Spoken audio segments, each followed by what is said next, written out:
Rahel, salam jumpa. Dan buat teman-teman yang sudah bergabung di kebetulan IGTV, IG Live-nya Rahel, selamat datang, salam jumpa. Iya Pak, selamat berjumpa. Kebetulan saya juga baru. Bapak juga kan kebetulan dosen di Universitas Islam Asyafi'iyah ya. Jadi nanti sebelum saya mulai, Bapak mungkin bisa sedikit dulu menceritakan biodata atau profil singkat tentang Bapak gitu ya. Boleh. Langsung? Boleh Pak, boleh. Nanti aja. Oke. Iya. Assalamualaikum buat teman-teman semuanya. Saya Yusuf. Saya menjadi pendidik sejak 2013. Ya, mudah-mudahan tidak ada gangguan audio ya, semua baik-baik saja. Iya, saya sejak 2013 telah menjadi pendidik. Dan alhamdulillah bidang saya adalah bimbingan konseling, sesuatu yang membawa tantangan tersendiri bagi kita, bagaimana kita bermanfaat bagi orang lain, bagaimana kita bisa menumbuhkan empati kepada yang lain, dan seterusnya. Intinya berbagi itu Oke. menyenangkan. Oke, berarti Bapak memang backgroundnya dari bimbingan dan konseling gitu ya, sebagai dosen yang memang bergelut dalam bidang bimbingan dan konseling sendiri sejak tahun 2013 ya. Nah, 13 ya, jadi betul kan sekali. Ini kita pembahasannya tentang 5 bahasa kasih ya, khususnya dalam pendidikan anak gitu. Yep. Jadi banyak orang-orang ataupun masyarakat sendiri yang bingung gitu, sebenarnya bahasa kasih itu untuk apa, dan maksudnya bahasa kasih itu apa sih gitu, definisi secara luasnya gitu. Terus memang kenapa kita harus belajar tentang bahasa kasih gitu loh Pak? Oke, menarik sekali pertanyaannya ya. 5 bahasa kasih ini kan sebetulnya diadopsi dari sebuah buku ya. Jadi di tahun 95 Dr. Gary Chapman menulis sebuah buku yang cukup fenomenal, 5 bahasa kasih. Dikatakan fenomenal karena memang yang buat orang barat. Iya. Kita menganggap orang barat ini kental individualnya. Tapi sebetulnya kalau kita telaah, orang barat ini memiliki kekuatan dalam berkomunikasi dibanding budaya timur pada umumnya. Orang barat ini, mereka kan jujur ya. Mereka menyampaikan apa adanya. Mereka menyampaikan sesuatu ya lugas, apresiasi, dan mereka tidak ada bumbu-bumbu basa-basi. Itu memang bagian dari budaya mereka. Sementara di kita cukup kental ya, modifikasi, meskipun sekarang memang cukup banyak juga yang sudah memahami konsep dalam pendidikan anak, sehingga sudah paham bagaimana semestinya. Maaf ya, saya banyak gangguan. Iya, nggak apa-apa Pak. Perihal yang disampaikan tadi, bahwa definisi ya, ini kan merupakan bahasa pengantar. Bahasa pengantar yang digunakan untuk menghantarkan cinta kasih. Jadi bagaimanapun dalam keseharian kita ini kan harus berkomunikasi, membangun hubungan dengan siapapun di sekitar kita, keluarga, orang tua, anak, tetangga, sahabat, siapapun, pendidik dengan peserta didik dan seterusnya. Nah, penghantar komunikasi ini harus ada bahasa khusus, yaitu bagaimana caranya dia membuat semua nampak bisa tersampaikan, ya, mengacu pada tujuan dari bahasa kasih itu sendiri, gitu. Nah, kenapa kita penting mempelajarinya? Sudah pasti kita, apapun kapasitas kita pendidik, kita yang belajar, atau siapapun, kita harus mengedepankan bahasa-bahasa ini agar bisa diterjemahkan dan bisa diterima oleh pihak yang komunikasi dengan kita. Jadi penting banget kita berkomunikasi dengan bahasa kasih agar semuanya bisa tercapai apa tujuan dari pendidikan itu sendiri.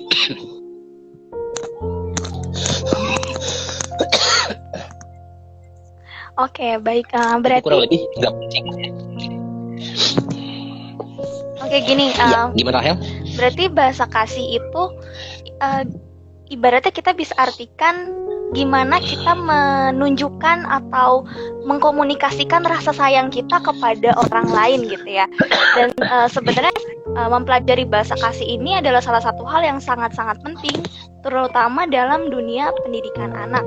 Karena seringkali kasus yang saya sering alami gitu atau temui gitu di lingkungan sekitar, anak-anak ini merasa kalau orang tuanya seringkali tidak mencintai dia, padahal sebenarnya orang tuanya sudah memberikan fasilitas yang banyak, tapi anak punya rasa cinta yang diberikan oleh orang tuanya ini tidak tersampaikan dengan baik. Nah, mungkin di sini orang tua kurang memahami sebenarnya bahasa kasih anak saya tuh apa sih gitu ya. Nah, lalu kita kan tadi kan di bukunya Gary Chapman ini mengatakan bahwa bahasa kasih itu ada 5. Apa aja sih Pak yang bisa diperincikan gitu? Iya, riset Gary Chapman terhadap sebelum menerbitkan buku ini saya pikir cukup panjang ya. Dalam budaya Barat yang sedemikian unik, menerjemahkan sebuah kata-kata yang sebetulnya juga cukup relevan diterjemahkan ke budaya kita. Bicara mengenai bahasa kasih, 5 love language.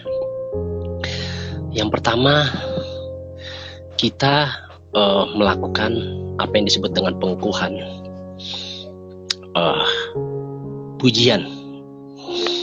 Kita mungkin bisa melihat introspeksi diri, bertanya pada diri sendiri, apakah sejak kecil saya termasuk seseorang yang kerap menerima apresiasi, atau malah jarang mendapatkan. Contoh sederhana, Dek, kamu hebat, udah bisa tidur sendiri. Dek, bagus, kamu udah bisa menyimpan pakaian kotor di mesin cuci. Kamu keren deh, udah bisa ganti pelajaran sendiri. Kamu hebat, udah bisa membuang sampah di tempatnya. Selama pujian itu proporsional, jujur, tidak mengada-ngada, tidak ditambahkan basa-basi, dan disampaikan real time di mana anak melakukan itu dan kita memberikan apresiasi, saya pikir itu penguat, pengukuhan atas tindakan anak. Gitu. Jadi anak itu perlu, kita tahu, anak itu perlu sekali mendapatkan pujian. Bisa jadi yang diucapkan anak-anak tidak penting bagi orang dewasa, tapi itulah cara orang dewasa mengapresiasi dan membuat anak menjadi berkembang, bertumbuh, percaya diri, yakin. Bisa jadi itu yang membuat anak di kemudian waktu merasa yakin dengan potensi yang dimiliki. Kamu hebat, bisa membawa air tanpa tumpah. Kamu hebat, ibu lagi kurang fit, kamu memberikan air minum. Seperti itu. Lalu yang kedua, ya, tadi pujian, pengukuhan. Yang kedua adalah waktu berkualitas, quality time. Ya, waktu yang berkualitas. Bicara waktu yang berkualitas. Ini kan bukan hal yang mudah. Karena kita memiliki satu tantangan kalau udah di rumah. Iya. Bisa saja seorang ayah ke rumah masih membawa pekerjaan. Seorang ibu begitu repotnya dengan urusan-urusan rumah, sehingga melupakan sisi santai, sisi di mana harus berbaur bersama, kebersamaan. Karena filosofi dari waktu yang berkualitas adalah kebersamaan, satu tujuan untuk keharmonisan. Ini memang tidak mudah. Kita lebih cenderung dipertontonkan hal yang sebaliknya. Setiap anggota keluarga masih saja fokus dengan urusan masing-masing. Ini kan tantangan berat. Namun demikian bukan berarti saya pikir masih punya peluang bagi kita. Selama quality time itu kita jadikan prioritas keluarga, maka kita akan bisa memupuk cinta kasih dalam keluarga. Lalu dalam filosofi waktu yang berkualitas ada namanya percakapan yang berkualitas. Seorang ayah harus tahan menyimak betapa anak kecilnya yang laki-laki memainkan robot. Ayah, transformerku ini tadi terbang jauh tinggi di angkasa. Yang selama ayahnya mengapresiasi lalu mengarahkan, oh iya, ya memang ini bukan perkara mudah. Godaannya adalah langsung ingin menghentikan dengan logika. Mana ada nak? Robotmu bisa terbang. Seperti itu. Atau seorang ibu yang melihat si kakak lagi mengerjakan tugas. Kak, kamu lagi mengerjakan tugas? Iya. 5 soal? Iya. Kamu udah selesai 1? Iya. Wow, itu langkah awal tahu. Kita memang agak jarang menyaksikan hal-hal demikian. Tapi percakapan berkualitas itu adalah simbol, adalah kunci dari waktu yang berkualitas. Seorang suami yang menguatkan istri, mama hebat. Ayah sudah pergi lama dan kamu membuat rumah ini rapih, hebat. Kelihatannya apresiasi seperti itu gak terlalu prioritas, tapi itu kadang dibutuhkan. Iya, benar. Nah, apabila pasangan kita berbicara, penting bagi kita untuk memandangnya. Ya Allah, Mama, kamu kuat banget. Kamu kan bangun dari jam 3, Ma. Ini sekarang jam 11 malam, kamu masih beres-beres.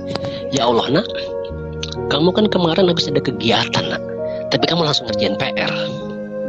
Seperti itu. Apresiasi di real time akan membawa penghargaan khusus. Maaf ya. Dan selanjutnya, setelah itu, yaitu menjalani aktivitas yang mengesankan, apapun itu. Selama bisa melakukan aktivitas yang mengesankan, maka itu akan menjadi kekuatan dalam keluarga. Contohnya apa sih aktivitas mengesankan? Tidak perlu jauh-jauh, ya. Kita makan bersama atau makan satu wadah sama-sama. suami istri dengan 2 orang anak, atau saling menyuapi, itu adalah aktivitas yang tidak terlupakan. Itu dia. Berikutnya yang ketiga, jika kita telah memberikan pengukuhan lalu memiliki waktu yang berkualitas, jangan lupa untuk memberikan apresiasi, hadiah. Karena hadiah ini kan simbol bahwa orang lain itu penting di mata kita. Saya memberikan hadiah Rahel. Rahel akan merasa senang. Berarti saya ingat momen Rahel kan, momen ulang tahun Rahel. Berarti saya memikirkan Rahel. Berarti Rahel masuk dalam benak ingatan saya. Begitu juga seorang anak yang memberikan hadiah kepada orang tuanya. Seorang orang tua yang memberikan hadiah kepada anaknya. Nak, kami ingat sekali hari ini kamu ujian. Dan kamu meskipun daring, tapi ternyata kamu gak melihat Google. Luar biasa, nak. Mari kita makan bersama, nak. Ayah bersyukur dengan situasi yang telah kamu lakukan. Momentum yang berkesan. Nah, hadiah ini ya sebetulnya siapapun suka menerimanya.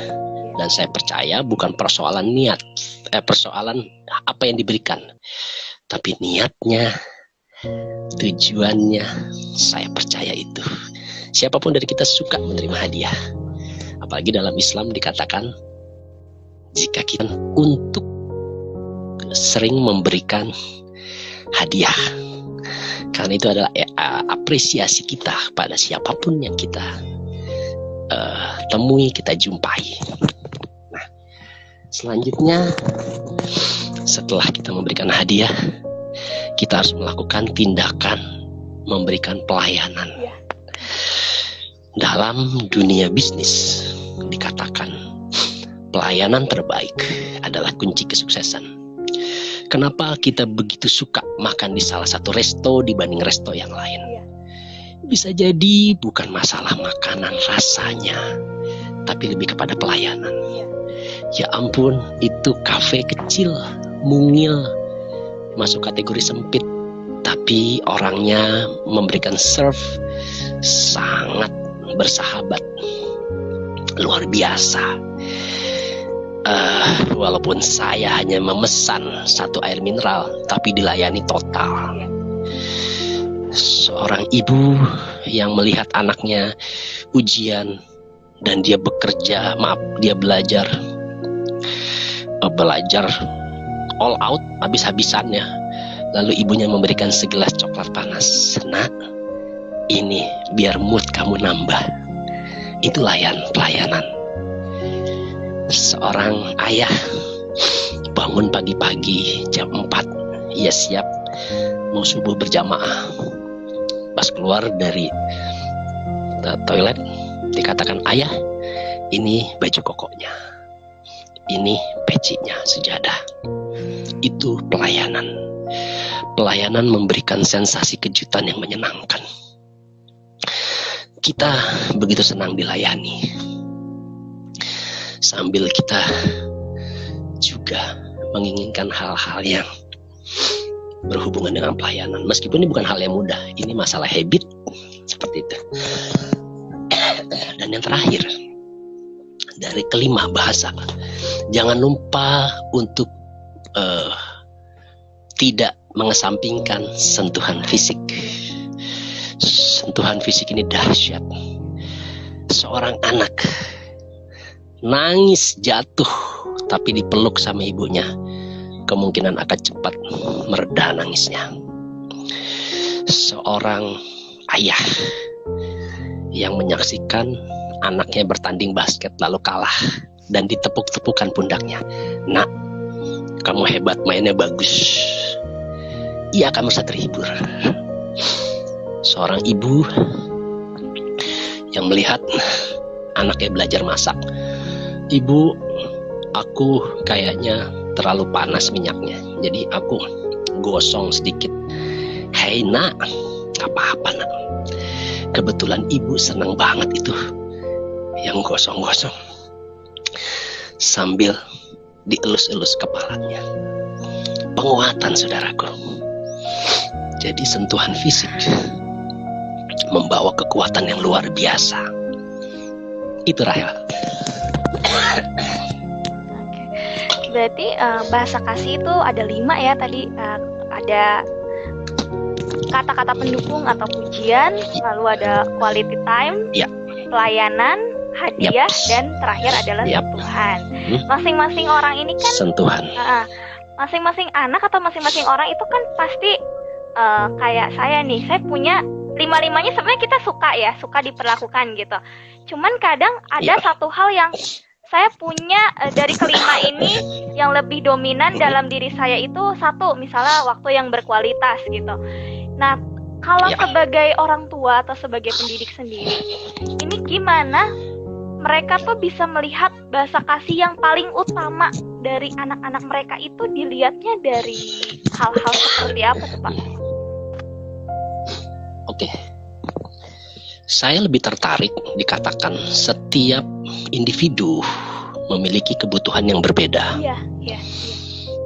Setiap Rahel, katakanlah Rahel ini misalnya suka menulis. Lalu Rahel menulis, Ibunda memberikan apresiasi. Nak, tulisan kamu memiliki bakat menulis, nak. Selama kamu fokus dan menuntaskan apa yang kamu lakukan, Bunda yakin, Mama yakin akan menghasilkan karya. Kata-kata itu luar biasa, bagaikan magnet. Ditambah ada sentuhan. Rahel, posisi duduk kamu terlalu membungkuk ya. Itu kurang bagus. Sementara jika kamu terlalu membungkuk, berpengaruh pada suasana hati. Lalu ibunda membetulkan posisi duduknya. Sentuhan. Rahel merasa, wow, saya diperhatikan. Luar biasa toh.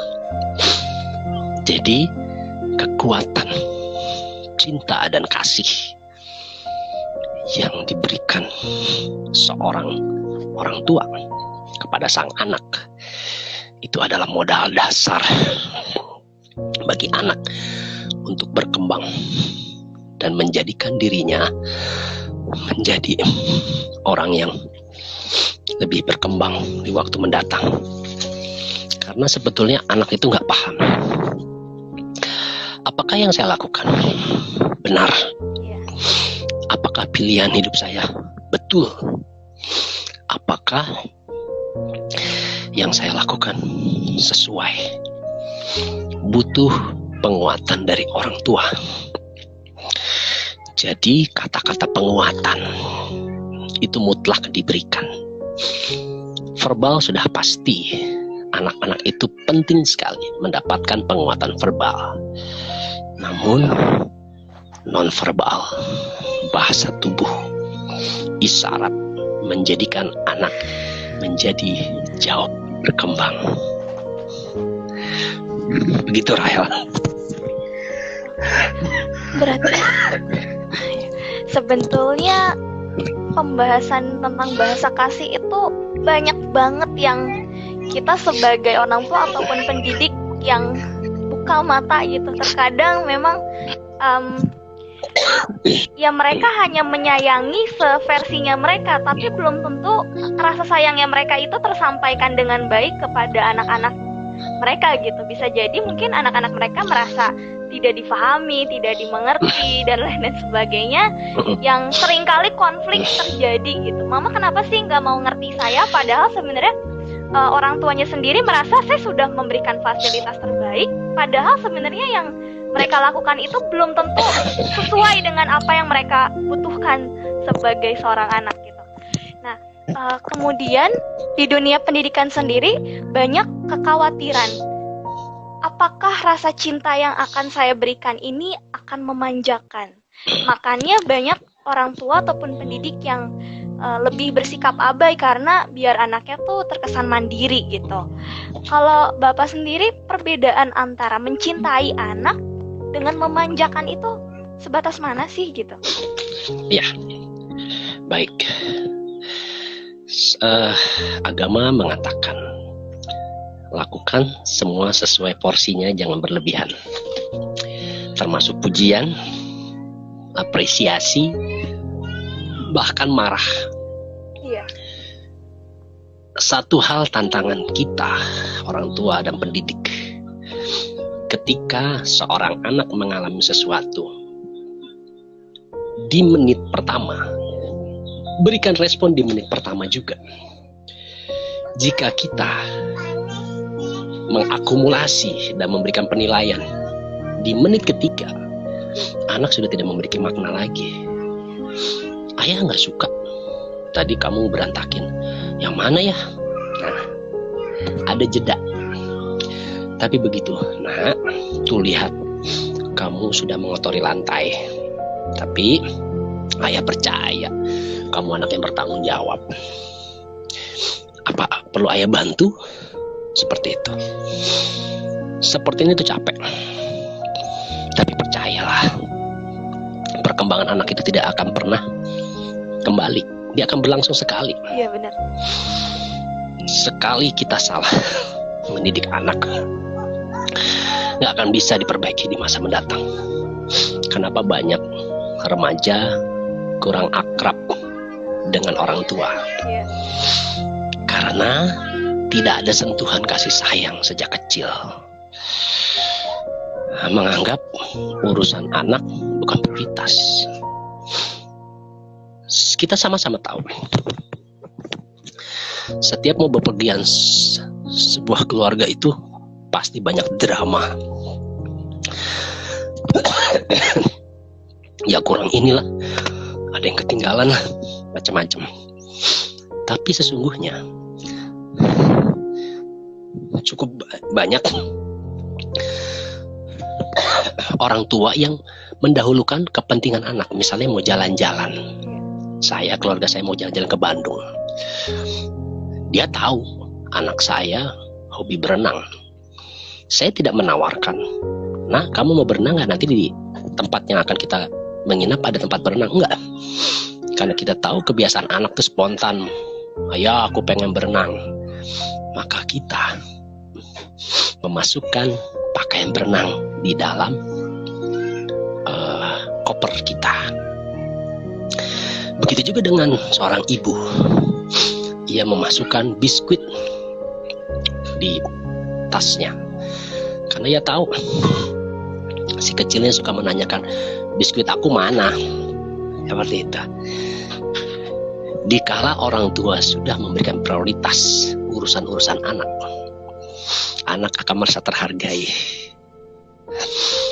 Nggak usah aneh jika suatu ketika orang tua sudah berumur, sudah uzur, anak-anaklah yang sudah tumbuh dewasa yang akan memikirkan kebutuhan orang tuanya. Karena mendidik anak adalah investasi jangka panjang. Ini nggak gampang, tidak mudah, karena kita melawan habit, melawan budaya. Tapi bisa dilakukan. Ukurannya bagaimana? Ini dimanjakan dan tidak dimanjakan. Lakukan sesuai porsi, tidak berlebihan. Jika anak cukup diberikan apresiasi nilai 7, kita jangan nekat menambahkan menjadi 9. Khawatir nanti standarnya turun. Jadi kita harus yakin bahwa anak itu memiliki standar yang harus dilakukan. Dan standar yang harus dilakukan ini kan ada 2, standar moral, karakter moral, dan standar aktivitas. Standar moral kita apresiasi jika anak itu jujur. Ayah, tadi aku mecah. Oke, terima kasih udah jujur, nak. Terus kamu kemanain itu? Blingnya, pecahan blingnya. Aku umpetin di mana? di pojok situ. Di situ nanti akan terkena ibu kalau. Nah, kamu tahu nggak? Kamu udah bikin kecewa ayah. Itu muk kesukaan ayah. Itu ayah waktu dulu mendapatkan kenang-kenangan reuni dulu. Tapi ya tidak apa, karena ayah sadar segala sesuatu nggak ada yang abadi. Dan jangan pernah kita berpikir hal yang lain, marah-marah dan memberikan kata-kata negatif, cemoohan, keluhan, dan yang lain-lain. Karena energi negatif akan selalu memunculkan suasana rumah bak neraka. Jadi memang tantangan. Begitu idealnya ya mendidik anak.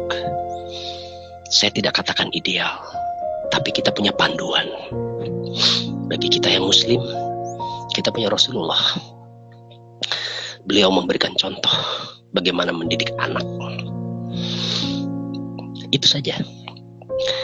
Kalaupun kita belum mampu menjadi panutan kita, minimal menuju ke sana. Begitu, Rahel. Oke, baik Pak. Berarti intinya cinta yang kita berikan kepada anak juga harus tahu punya porsinya gitu ya. Jadi kita tidak melakukan segala sesuatunya itu secara berlebihan, apa adanya aja gitu. Jadi nggak ada yang kita tambah-tambahkan, nggak ada yang kita lebih-lebihkan dan lain-lain sebagainya. Nah, kalau kan tadi ada bahasa kasih yang namanya pelayanan, dimana memang ya pelayanan itu misalnya ketika misalnya anak sedang belajar, terus moodnya mungkin terganggu dan lain sebagainya, kita membikinkan dia susu dan lain sebagainya gitu. Tapi kan kadang dikhawatirkan juga nih, sebatas mana sih orang tua tuh boleh memberikan pelayanan gitu.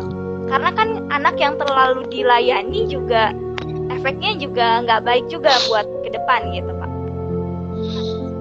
Ya, menarik sekali. Selama anak bisa melakukan sendiri, kita wajib menstimulus anak-anak untuk melakukan sendiri.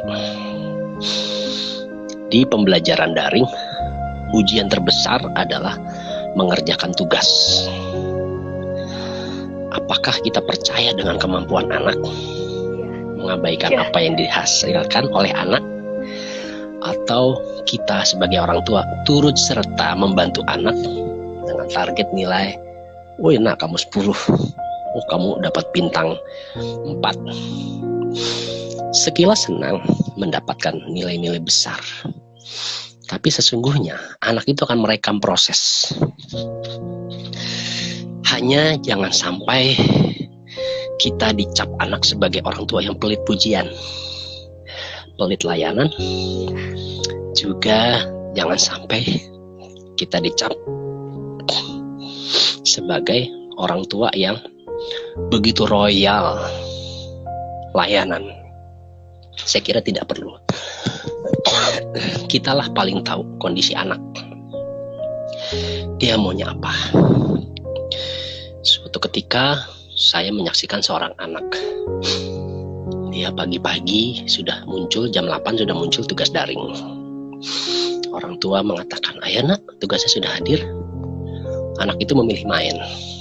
Ibunya kebetulan repot. Sampai sore dan malam baru dikerjakan. Ibunya ada dilematis dong.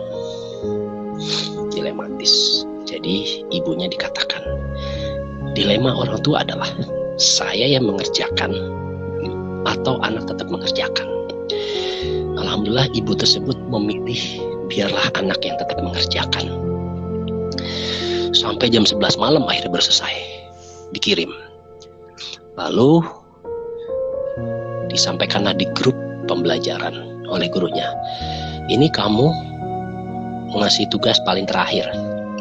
Diperlihatkanlah chat WA kepada anaknya. Nak, bagaimana pendapat kamu nak? Memalukan ya bu, memalukan ya. Ya, kamu mau begitu atau mau ada yang dirubah? Aku mau berubah. Baik. Terkadang untuk sebuah perubahan ada sesuatu yang dikorbankan, kenyamanan dan lain-lain. Bisa saja orang tua tadi mengerjakan, lalu anak mengatakan, aku nggak merasa ngerjain, tapi aku dapat nilai 10. Seperti itu. Ini kan sebuah pembelajaran hebat. Kan sesungguhnya anak kita mau jadi apa, tergantung sama kita mau dibentuk seperti apa. Anak kita menjelma menjadi seperti apa, percaya diri, curang, culas, atau mau seperti apa, tergantung kita. Dan masing-masing tujuan tersebut memiliki konsekuensi yang tidak mudah. Mungkin mengerjakan tugas anak membuat anak jadi senang karena nilainya bagus. Tapi sesungguhnya dan memupuk rasa tidak nyaman di kemudian waktu. Akhirnya anak terbiasa melihat atau menjalani jalan pintas, dan itu kan tidak menyenangkan. Dan jika anak terbiasa terproses walaupun hasilnya tidak menyenangkan, jauh dari nilai yang bagus, tapi jika ia terbiasa berproses, maka ia akan menghargai proses. Ingat filosofi, anak dilatih seperti apa, dididik seperti apa, akan menjadi apa. Itu investasi jangka panjang ialah mendidik anak. Insya Allah kita akan melihat tujuan dibanding cara, karena sesungguhnya tujuan akan membawa kita untuk lebih fokus kepada anak aku harus jadi anak yang jujur di kemudian waktu. Anak aku nggak boleh manja. Anak aku memiliki kekuatan. Seperti itu, Rahel. Luar biasa banget, Pak. Berarti segala apapun yang kita berikan kepada anak harus dilihat dulu. Kita harus bisa menghargai proses gitu. Mungkin apa yang kita lakukan selama ini buat anak hasilnya akan lebih cepat daripada dia melakukannya sendiri gitu ya. Tapi selama memang anak ini bisa, dan ya nggak apa-apa, biarkan aja anak untuk berproses mandiri gitu ya. Nah, seringkali nih Pak, dalam dunia pendidikan juga antara orang tua dan anak kadang nggak selaras ya. Anaknya misalnya butuh sentuhan, tapi banyak juga orang tua yang ketika misalnya anaknya menyentuh dan lain sebagainya kayak, ih adek apaan sih gitu ya, kamu tuh udah gede, kamu nggak pantas lagi kamu dipeluk-peluk, disayang-sayang gitu ya. Nah, lalu sikap seperti apa yang harus dilakukan oleh orang tua untuk menyelaraskan ya, semuanya dengan anak gitu? Pahami bahwa anak tetaplah akan menjadi anak, bahwa ia adalah bukti cinta kasih kita terhadap keluarga. Kelihatannya memang anak yang gelendot orang tua itu bikin orang tua merasa gak nyaman. Ya itu karena kita terbiasa dengan aktivitas-aktivitas yang basa-basi. Tapi saya nggak biasa mengungkapkan sentuhan. Oke, kalau kita nggak bisa memeluk, minimal pegang kepala, minimal kepala tangan, atau hal-hal fisik yang lain. Mungkin kita merasa terganggu, atau anak sudah semakin besar terganggu. Sebetulnya itu hanya masalah waktu. Suatu ketika anak berprestasi, ya spontan akan memeluk orang tuanya. Anak di wisuda, ia akan memeluk orang tuanya. Anak menikah, ia pasti akan memeluk orang tuanya. Itu masalah waktu. Bahkan ketika orang tua meninggal, anak akan memberikan ciuman terakhir bagi orang tua. Jadi cepat atau lambat, sentuhan itu tidak bisa dilepaskan dalam kehidupan seseorang. Tapi kita harus tahan.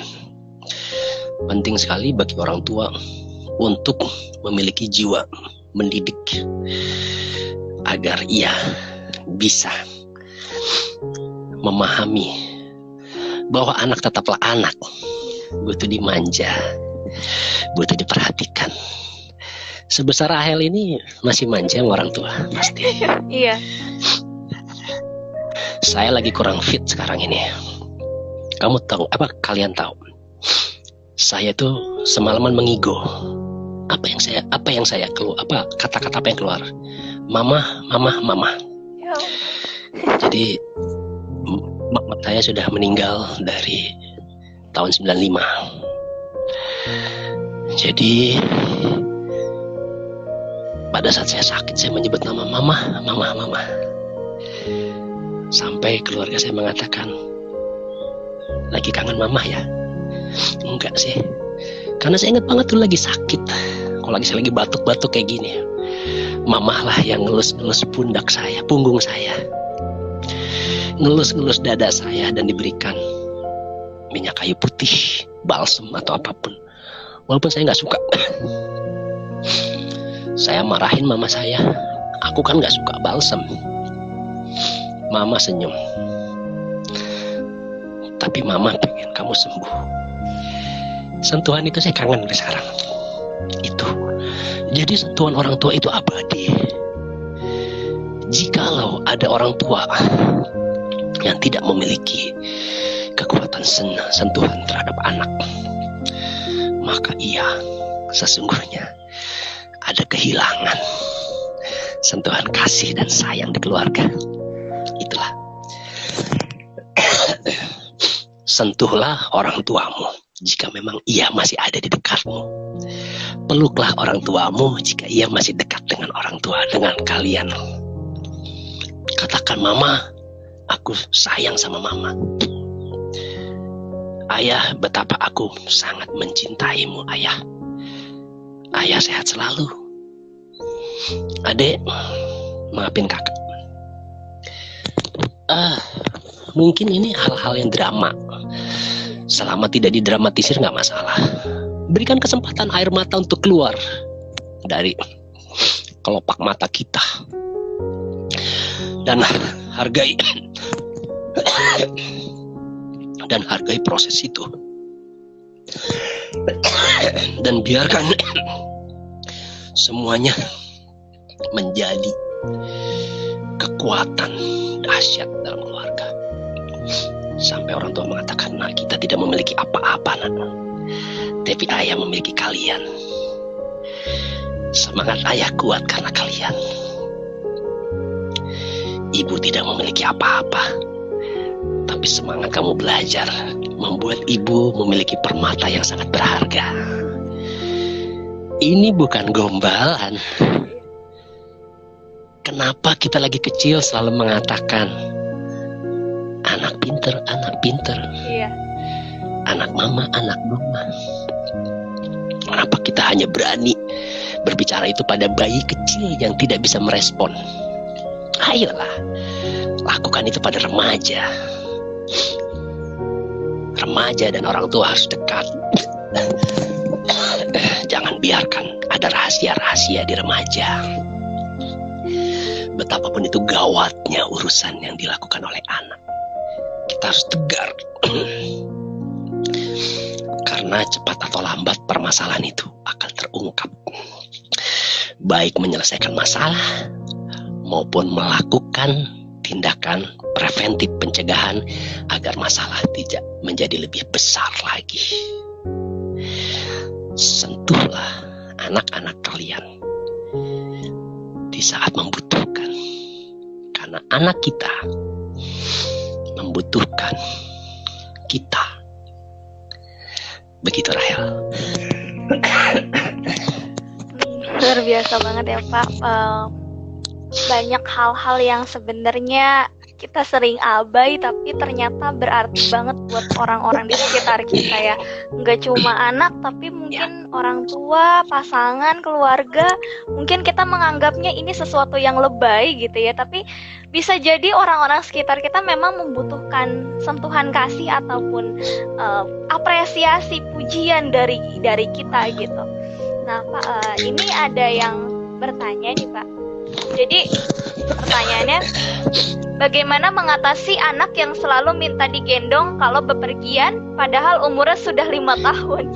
Jadi memang mungkin ada anak balita yang bukan bayi ya, jadi selalu ingin digendong kalau kemana-mana, mungkin orang tuanya repot dan lain-lain sebagainya gitu. Harus diakui, ibu itu adalah zona nyaman anak. Iya. Saudara, semua butuh dilatih. Saya hanya mengatakan, apa kejadian yang tadi disampaikan, solusinya tidak bisa cepat. Itu proses. Kita masih ingat, anak usia tertentu terbiasa menggunakan popok. Lalu orang tuanya melakukan toilet training, melepaskan, jadi sehingga dia tidak menggunakan popok lagi. Itu kebayang repotnya orang tua. Begitu anak pipis ke kamar mandi, anaknya pup ke kamar mandi, itu repot luar biasa. Kita tahu memandirikan anak untuk megang sendok, makan sendiri itu luar biasa, ngambil air minum dan berbagai upaya-upaya yang lain, dan itu tidak mudah. Saya hanya mengatakan proses masih bisa dilatih sebetulnya, tapi sesungguhnya orang tua adalah zona nyaman abadi seorang anak. Abadi. Nggak usah aneh, sampai kelas 2 SMA misalnya masih tidur sama orang tuanya. Iya. Masih. Ya, begitu hujan deras, banyak petir, lampu mati, walaupun si anak punya kamar, spontan dia akan kembali ke kamar orang tuanya. Aku takut.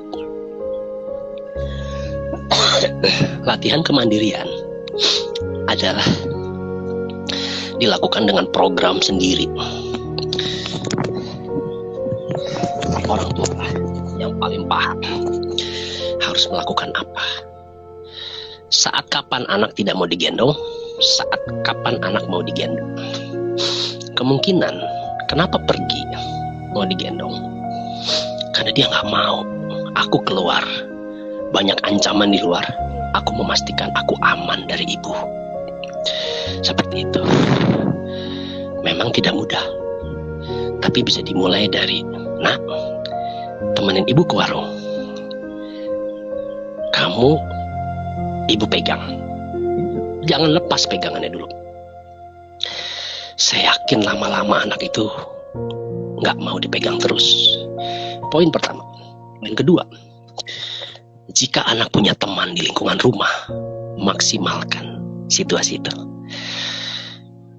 Kenapa anak masih senang digendong?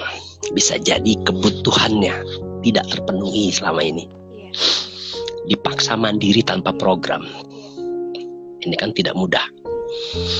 Bagaimana jika memang melampaui 5 tahun masih begitu? Ini kan persis sama seperti program sapi. 2 tahun masih ngempeng. Bukan hal yang mudah. Orang tua harus tega. Ya, ada banyak pembelajaran. Saya hanya mengatakan orang tua lah yang paling bisa mengetahui karakteristik anak. Entah diajak jalan ke tempat yang membuat anak senang. Tapi saran saya jangan mainan. Karena kalau mainan nggak mau digendong tapi minta mainan terus, ke minimarket minta itu, koin gitu dan seterusnya. Jadi itu adalah tantangan hebat. Jangankan anak-anak, remaja pun susah dilepaskan. Berapa banyak siswa SMA yang ia memilih, aku mah kuliah nggak jauh-jauh, Jakarta paling jauh Bandung. Walaupun ada juga yang mengatakan, aku ingin kuliah di Padang, aku ingin kuliah di Bali.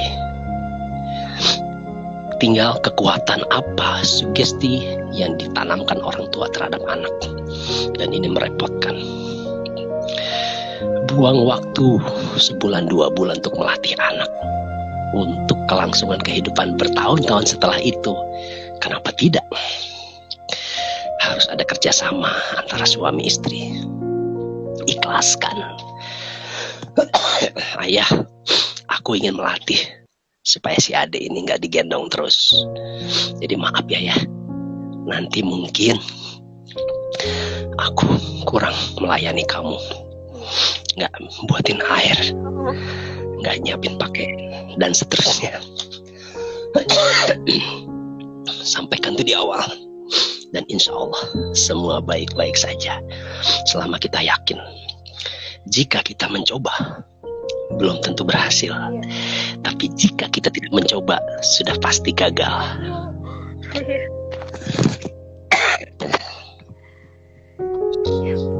Luar biasa banget, Pak. Jadi memang untuk bisa melatih anak itu memang perlu proses ya, dan ya anak tetaplah akan menjadi anak, tidak akan pernah berubah status gitu, meskipun dia sudah remaja atau sudah menikah sekalipun, ya dia tetap anak yang memang sebenarnya orang tuanya itu adalah zona nyamannya mereka gitu. Jadi memang perlu proses banget buat memandirikan seorang anak gitu. Nah, lalu Pak, kita kan dari yang bahaya kalau gimana Pak? Ya, silakan. Nggak, saya tambahkan, kan bahaya banget kalau zona nyaman anak bukan orang tua, itu jauh lebih bahaya kan? Iya. Bisa sahabatnya. Silakan.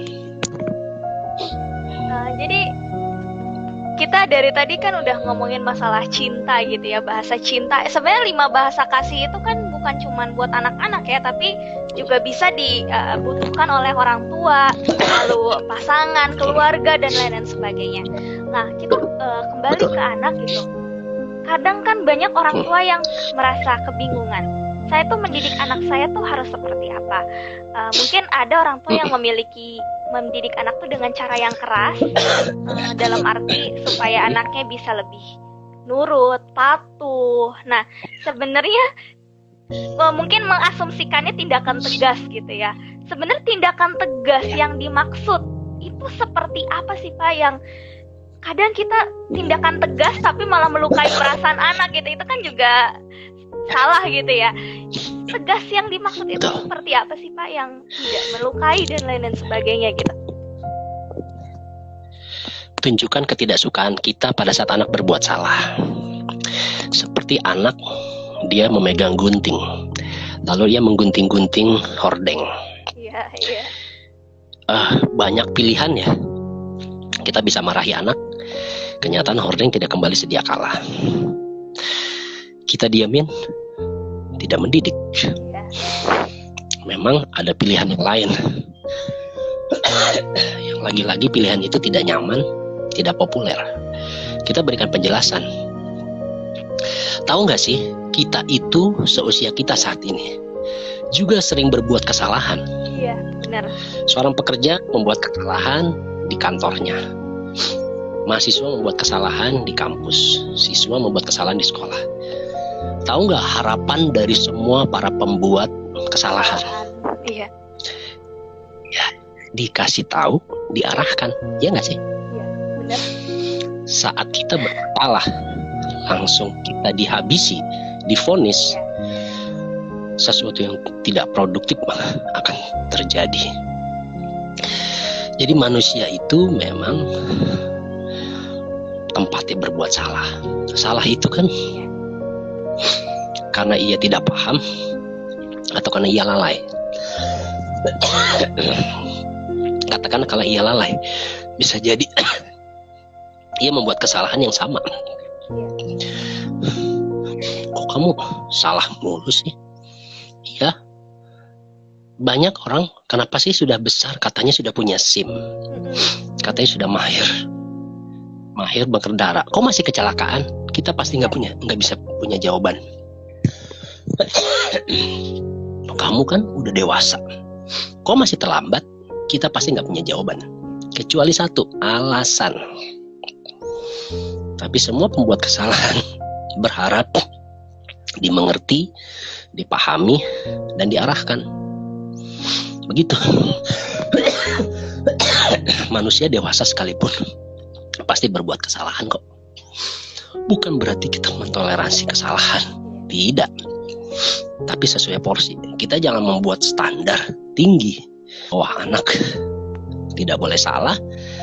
Dan kita bisa salah. Begitu Iya, Rahel. iya, iya. Intinya memang sebagai orang tua kita perlu membiarkan anak tuh bisa belajar dari kesalahannya gitu ya.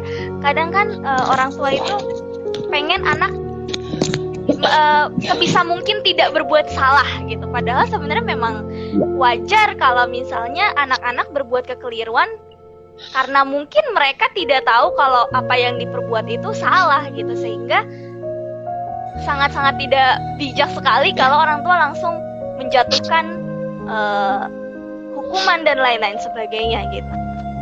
Nah, ini Pak, Manusia adalah makhluk tidak sempurna. ya benar. Ya, saya ulangi. Manusia adalah makhluk tidak sempurna dengan tuntutan sempurna. Tuntutan sempurna adalah kamu nggak boleh salah. Nah, ini gawat kalau udah kayak gini. Itu membuat orang menjadi lebih menghalalkan berbagai macam cara. Seperti itu. Ya, dilanjut Rahel. Bapak ini ada yang komen beberapa, Bapak cepat sembuh, terus GWS Pak Yusuf, ini dari @baralia. GWS. Tahu dia cepat sembuh mungkin ya. Makasih ya. Iya, iya. Saya ada banyak alasan hari ini untuk mundur. Sampai tadi jam 11, saya tadi isi sesi di SMA 15 ya, jam 10 sampai jam 11. Saya kondisi lebih parah dari ini sebetulnya. Saya sampai jam 11:30 saya mau bilang Rahel saya mundur. Kelihatannya saya nggak enak begini. Nggak apa-apa Pak tadinya. Tapi saya pikir janganlah. Karena saya akan membawa Rahel pada masalah. Karena nggak setiap orang siap menjadi pengganti di waktu yang cepat. Itu cara saya menghargai Rahel. Gak apa-apa Itu Pak, aja sih. sebenarnya saya juga santai. Ya, ada makasih waktu buat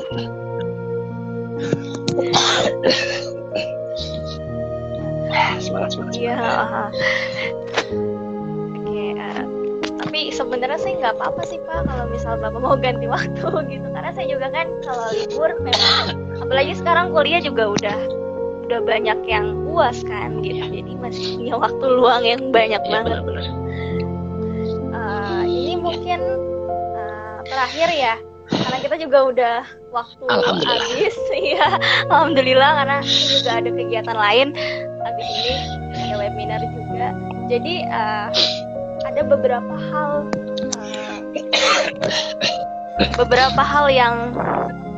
hal yang harus dihindari dalam mendidik anak gitu ya Pak. Kadang kan kita sebagai orang tua seringkali melakukan kekeliruan atau kesalahan yang kita sendiri tidak menyadari dampaknya gitu.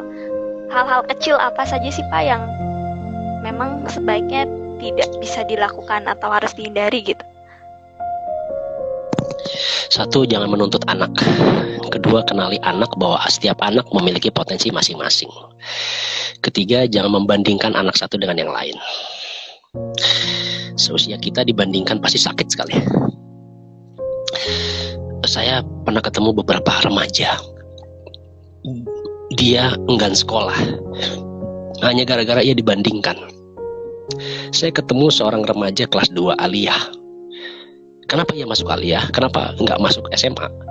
Karena di SMA yang dekat rumahnya ada saudaranya yang sejak SD itu diperbandingkan dengan dia, sehingga dia menghindar. Padahal dia nggak minat di aliyah. Dahsyatnya sebuah pembanding. Dan dengarkan anak. Kebayangkan nanti kita sudah renta, udah tua, udah uzur. Siapa yang mau kita dengar? Anak yang mau mendengarkan kita. Jadi kita sekarang harus mendengarkan anak. Dengarkan anak meskipun itu tidak penting. Iya, iya.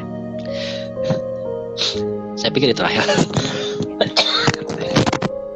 Ini Bapak ada komentar juga dari @baralia. Jadi janganlah untuk ditunda karena ini perbincangan yang bagus untuk menambah wawasan bagi saya sebagai yang baru saja menjadi ibu. Aduh, makasih. Iya. Ini untuk terakhir ya, mungkin kita udah masuk ke waktunya. Dan tadi apa yang Pak Yusuf sampaikan juga luar biasa banget. Saya terenyuh banget tadi apa yang Bapak sampaikan gitu. Dan intinya memang bahasa kasih itu kita sebagai orang tua memang perlu untuk melihat apa yang anak butuhkan gitu ya.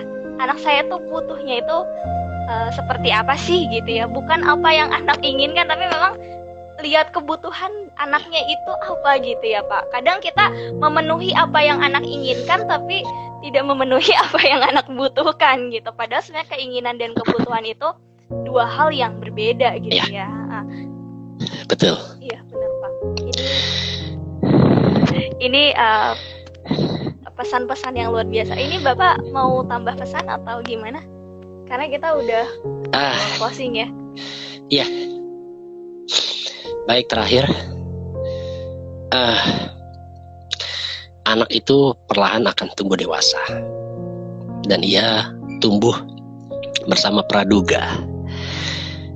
Perlakuan masa kecil akan membawanya ingat betapa perlakuan orang tuanya sedemikian terhadap dirinya. Jika anak diperlakukan berharga, bukan dimanja, maka kelak orang tua akan menjadi sosok yang berharga.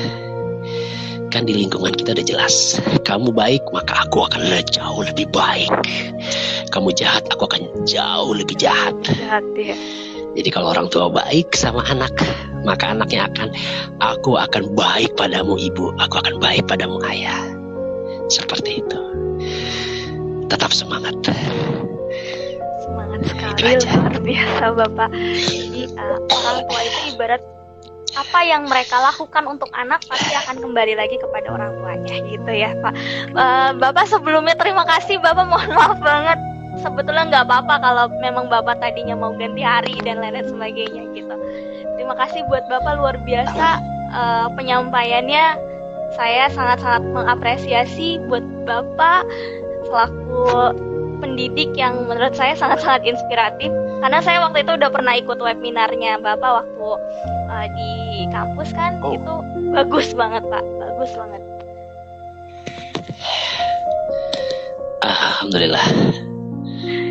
Insya Allah. Luar biasa.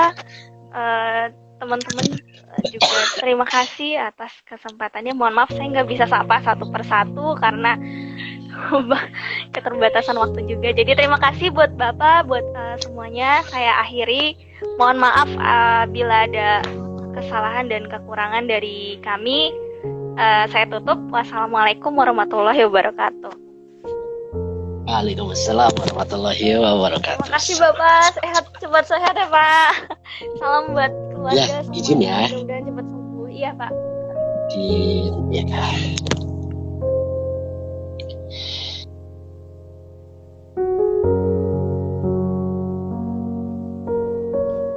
Oke, buat teman-teman terima kasih banyak. Jadi luar biasa sekali pembahasan dari Pak Yusuf ya. Mungkin kalau teman-teman masih ingat bahasa kasih itu ada 5. Yang pertama ada sentuhan, kedua ada kata-kata pendukung atau pujian, terus yang ketiga itu ada waktu yang berkualitas, yang keempat ada hadiah, dan yang kelima adalah pelayanan.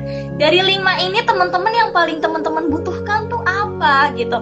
Apakah saya paling butuh kalau disentuh, saya paling suka kalau dikasih pujian atau diberikan kata-kata pendukung. Nah itu balik lagi teman-teman yang punya semua itu, teman-teman yang tahu apa yang teman-teman butuhkan gitu dari kelima bahasa kasih itu. Jangan lupa diterapkan juga sama keluarga. Cari tahu deh, keluarga saya tuh dari kelima bahasa kasih itu tuh yang paling utama tuh yang mana, yang paling dibutuhkan itu yang mana, apakah sentuhan, apakah pelayanan, apakah pujian, atau hadiah mungkin ya. Jadi kita awareness untuk bisa membangun komunikasi dengan baik. Jadi pahami bahasa kasih diri sendiri, pahami bahasa kasih orang lain, maka kita akan bisa saling memahami satu sama lain tanpa adanya keributan dan konflik. Ya, oke, saya akhiri perbincangan ini. Mohon maaf teman-teman, boleh ya. Jadi mohon maaf banget apabila ada kekurangan. Wassalamualaikum warahmatullahi wabarakatuh.